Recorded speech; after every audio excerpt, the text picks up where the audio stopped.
guys. Okay, so it's about 5:45. I start at 7, but the parking garage is actually a little bit far from where the hospital entrance is and like the ER and all that. So I want to get there pretty early, kind of grab a coffee.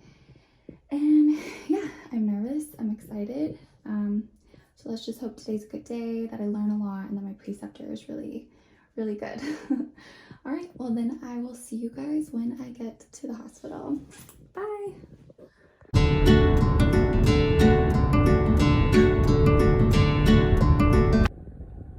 guys, so I just got to the hospital and I'm just waiting on a few of my friends to get here. There's like about 3 or 4 of us that work today, so it's nice that we get to meet up and kind of walk over together because like I said, the parking garage is a little walk away from the actual hospital. Alright, well I guess the next time you see me will be after my shift, and hopefully I have some exciting and good things to share and say about my shift. Alright, thank you guys. Bye. Alright, hi guys, I'm back from my shift. It is officially 7:42 p.m. It was just like a lot to process. It's been a long day, you know, but it was really good. My preceptor was good. She was really informative. She was nice, thank goodness. And overall, I had a good day. I would say it wasn't anything too crazy. I think I'm just really kind of absorbing how things work in the ER, and coming from not really doing any clinicals in school, or not much of them. I think just like learning how to flow and like how to know what to do is a little overwhelming, but I think it'll get better over time. Overall, it was a really good day. I just wanted to check in, let you guys know how it went, and back tomorrow. So I will update you guys on my day tomorrow as well. All right, see you later. Hi everyone, thank you for watching. My name is Danielle, if you didn't know. I'm here just sharing my journey as a new grad registered nurse in the ER. I also love all things beauty, so if any of that interests you, then please keep watching. All right, so you kind of got to see what it was like for me to prepare for like my first day, what I brought, and just kind of like how I was feeling going into it and getting off of my first shift. I originally already filmed this part of the video, but decided to redo it because I was only about 2 shifts in. And now that I've done about 3 weeks, I feel like I can give just a little bit more insight as to the things that I've experienced, or just my mindset on everything. So I decided to scratch that and just redo it. But I did want to talk a little bit about the things that I prepared to bring on my first shift, and the things that I continue to bring for my shifts now. So I obviously brought a stethoscope. That's kind of a given. I know a lot of people say they don't really use it, but I wouldn't really recommend being caught without a stethoscope while you're orienting. You definitely need it, and you don't want someone to ask you for one, or have to need it and then not have it. I went ahead and bought a stethoscope holder, which I think has been really helpful for me. My scrubs don't have tons of pockets, so it's kind of nice to be able to hang it on my holder instead of having to like worry about it in one of the pockets. And I also don't like wearing it around my neck. It bothers me. So I think the stethoscope holder was pretty good. Other than that, I always make sure that I have enough pens. I have a pen light and I have scissors. I think those have really come in handy a lot. And other than that, it's nice to have, I'd say, a compact notebook to write down anything that you need to remember, passwords, logins, things like that. And then also, I would make sure to bring computer paper, like paper that doesn't have lines on it. That's been really helpful for me because I've been folding it into 4s. Generally in the ER, at least the one that I work at, you will have about 4 patients. So what I like to do is to fold it into 4 pieces and get report in each box for each patient. So one of my friends actually gave me advice on how she does, like, keeps her notes throughout the day on her patients, and I have found it to be really helpful ever since. I've been doing the same thing. So what I do is, obviously, like I said, fold the computer paper into 4s, and I will receive, let's say I have 4 patients that day, I'll receive report on each of those patients and put the report that I'm getting in each box. Once I'm done getting a report, I will then go get labels and I will put the patient's label in each section. That helps me at least have like all of their information, name and date of birth and stuff like that on there. And then what I will do is flip over the paper, and on the opposite side, but in the same box, I'll put another sticker for each patient. And that will be where I keep my notes on the patient, my to-do, what meds need to be passed, what times they need to be passed. If they have blood sugar checks, I put that on there. And then that way it's just a really good way to keep organized. For me right now, I need to visually see what I have to do. Otherwise, I think I like fall off track a little bit. And then I can kind of keep track of like when I recorded vitals and, you know, just all the important stuff that we aren't really good at like remembering right off the bat since we're new. One of the biggest challenges that I have come across since starting is I've realized that MedPass is a lot harder than I thought it was going to be. I think I went into this thinking that I was so scared to do IVs. I thought that was going to be my biggest obstacle, but to be honest, IVs have been the least scary thing I've done. I think that's just all about repetitiveness and just kind of gaining your technique. Whereas MedPass for me has been a struggle, but a learning experience, because going into it, you think, okay, let's say meds are due at 9 o'clock, you think you're just gonna give those and then move on with the day. But when you're new and you're not used to that, and sometimes you have to like order the med from the pharmacy, you realize that this can take much longer than you'd expect. And also you wanna be obviously very careful about the medication that you're giving your patients. So kind of going off of that, I did want to talk a little bit about meds and passing meds and the importance of knowing what med that you're passing. There's been multiple times that I've looked at what meds my patient needs and what I'm going to be passing, and I haven't been 100% sure on what they are and what the reason for giving them is. And so I think it's really important that you figure that out before you give it to the patient. Otherwise, why are you giving them meds if you don't know what it's for? Another tip that I got from my preceptor, who's really great, by the way. She's honestly been so awesome. She's taught me a lot in a short amount of time, so I really appreciate that. But one tip she gave me is not to be a task monkey, and what she meant by that is you don't just have tunnel vision doing tasks throughout the day. You don't just like follow orders throughout the day. You need to know what you're doing. Like, what is the reason I'm doing this? So if a patient is ordered a medication, I should know why they need that med. I should know what the med is for, specifically for that patient.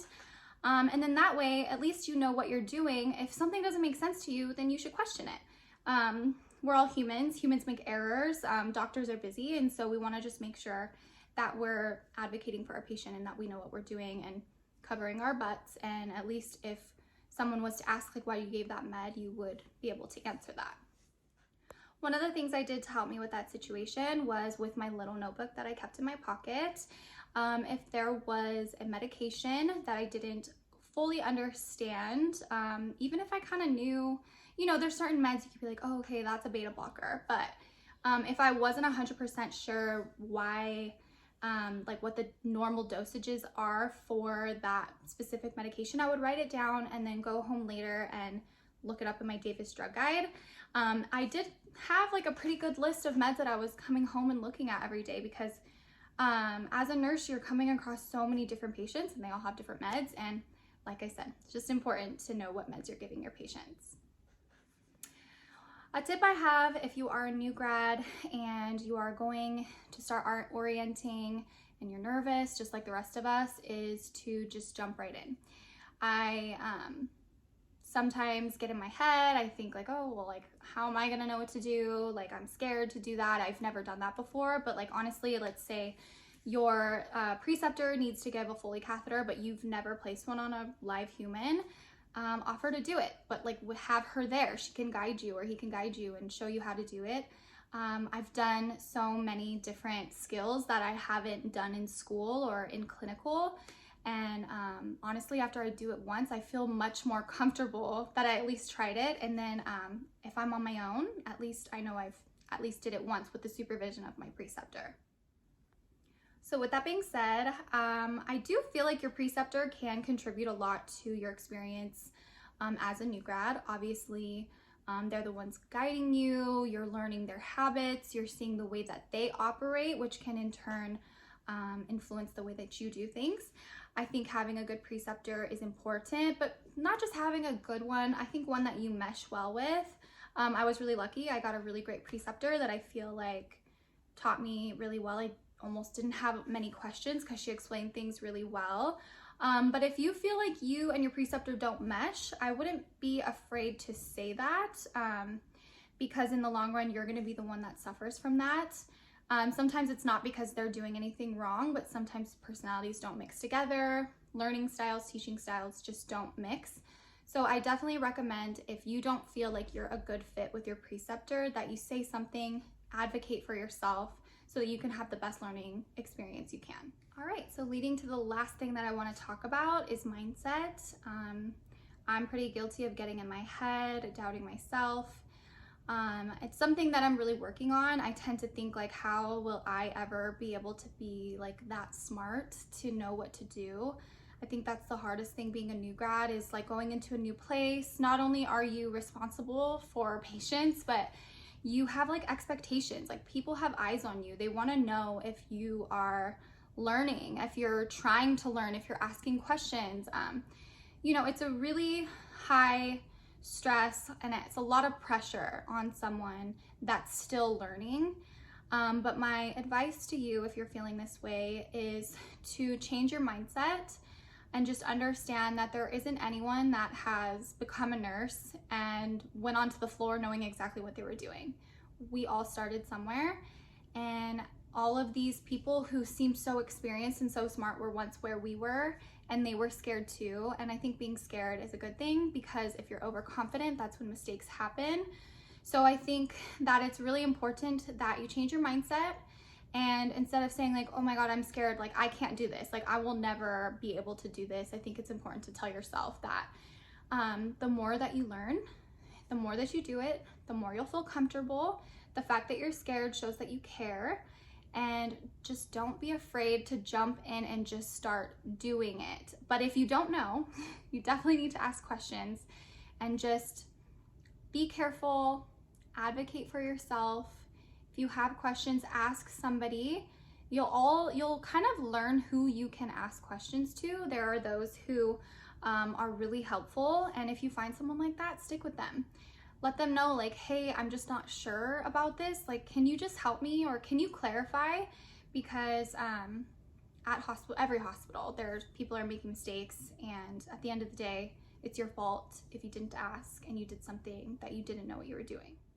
Okay, so enough of all that serious stuff. I'm just gonna do a quick recap on my experiences the last 3 weeks, and how I feel about it, what I'm thinking about it, and just my overall consensus of the ER thus far.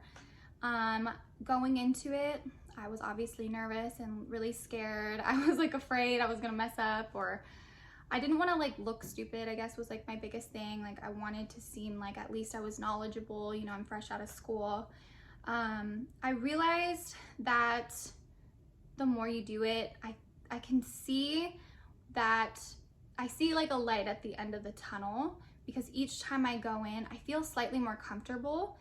But then obviously you come across something new and you're like, oh my gosh, I have no idea what to do with this. But then you're gonna do it, and the next time it happens, you're gonna be like, okay, I remember what I did last time. I know how to deal with this situation. So overall, I think the ER is obviously really fast paced, and you just have to be ready for that. I do really like it. I think it's too soon to tell like my true opinions on it, because I'm just still learning so much that I can't, like, I'm just absorbing so much information. I'm not really able to make a genuine opinion on it yet, but I'm just grateful that everyone's been really nice and helpful. I think that could like make all the difference. And I think it's also what you give out, like go to work and be friendly and be open to talking to people and meeting them and telling them about yourself and letting them know like, hey, I'm new, can you help me with this or whatnot. I think it's all about being like friendly and kind, and I think you'll get that back in return, and I've had a good experience with that so far. It is definitely overwhelming. I think the ER is just an overwhelming place, especially if you're at a busy one. But I will say, like, at the end of the day, when I go home, like, I just can't wait to tell like my husband and my mom about like the things that I did that day. Like I feel really proud at the end of the day of like the new experiences that I'm learning, or like new tasks that I've done, or like new skills I've performed that I've never done before. I think it's really rewarding, and I'm really excited to see like how it continues to go. I am a little nervous about going to night shift. I switched to night shift in about 3 weeks, I think, or 2 weeks or so.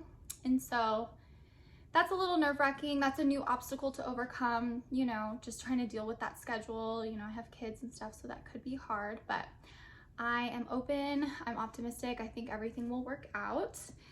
And yeah, I think that's it for now. If anyone has any specific questions, then I'd love to answer them. I think from now on until I hit nights and like work that for a little bit, I probably won't have any updates until then. I want to like experience that and have some real content to share about that itself. So in the meantime, I'd love to make a video that's a little bit less work related, but like still nursing related, maybe like something to do with hairstyles for work, or like scrubs, the scrubs that I like, and the different styles and stuff that I've come across. So I'll be doing something like that next, and I look forward to sharing more of my journey with you. And thank you guys so much for watching, and I'll see you next time.